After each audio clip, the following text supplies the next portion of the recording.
My building administration came to me during my lunch period and told me that they needed to be taken down by the end of the day.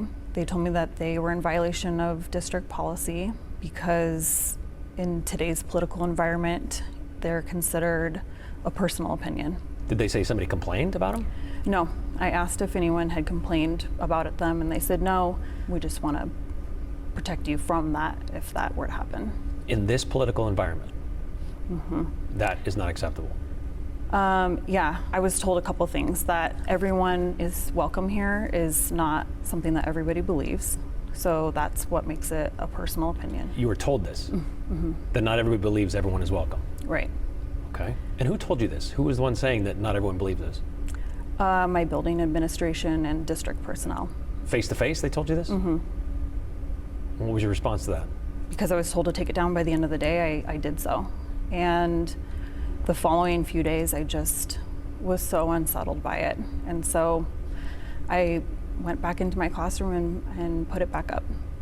And I emailed my principal and said, I don't agree. I don't agree that this is a personal opinion. I feel like this is the basis of public education. And what was the response to that? They came to talk to me and again asked me to take it down. And I said, I'm not interested in taking it down. That's when the district higher-ups got involved.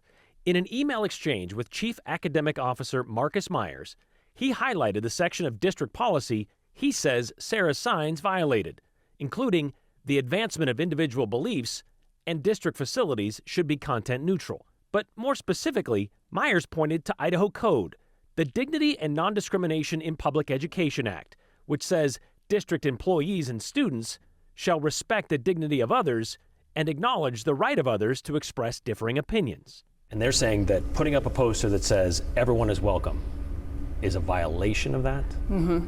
Yeah, because everyone is welcome here, especially since the poster emphasizes in regards to skin color with the images of the hands, that is considered something that people have differing views on. And the differing view would be racist?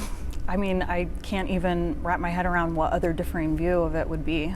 I mean, except for something that's exclusionary. So everyone is welcome here really isn't a personal statement, it's non-discrimination. It's verbatim on our Explorer Way posters. That's true. Sarah says these posters, made by the middle school principals and put up in every classroom, lay out what it means to be a Lewis and Clark explorer, welcome others, and embrace diversity. Isn't everyone is welcome here the same thing? It is welcoming others and it is embracing diversity. And these are the students that are in our community. I just feel like, as a teacher, and I feel like probably a lot of teachers share this sentiment, I would do anything to protect my students. I love all of them unconditionally. We protect them from danger. Quite literally would take a bullet for these students. And this is the one small thing that I feel like I can do to speak out against this and stand up for them, to protect them from being affected by racist sentiments affecting their classroom. I find it hard to grapple with the fact that the reason why this poster needs to come down is because there are people outside of our school that disagree with it. Sarah says she realizes it's just a poster, and she knows her students already know they are welcome. But this is about principle. She told us it's important to not be complacent in something she feels is just wrong.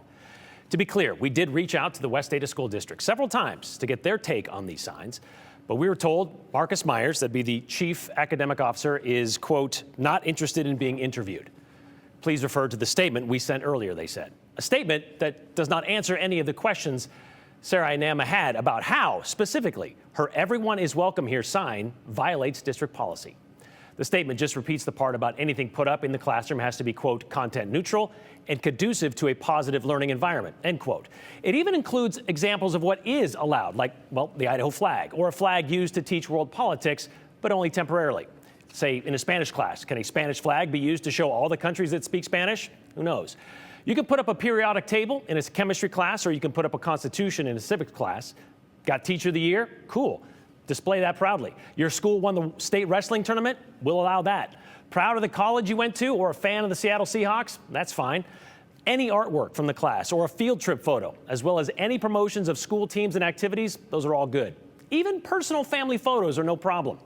The district even put in an including but not limited to clause with this policy, but apparently everyone is welcome here is beyond their limits. In that email, trying to show Sarah where her poster violates policy, the district directed her to that Idaho code that we mentioned, the Dignity and Non-Discrimination in Public Education Act, passed in 2021. Remember that? Well, because Idaho schools were riddled with critical race theory, this law says, saying anything that, quote, inflames divisions on the basis of sex, race, ethnicity, religion, color, national origin would not be allowed in Idaho public schools. No school shall compel students to personally affirm, adopt, and adhere to any tenet that any sex, race, ethnicity, religion, color, or national origin is inherently superior or inferior. They told Sarah she had until the end of this school year to remove or replace her signs with something less violating. What if she doesn't? I don't know. The question still remains, what could be less illicit that would elicit less of an uproar than everyone is welcome here? Especially when there's already something in nearly every classroom that says, welcome others and embrace diversity.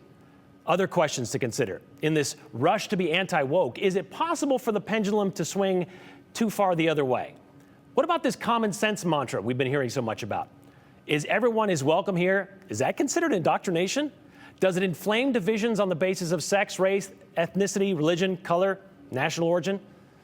Well, these are questions Sarah would like answered, which is why she reached out to us.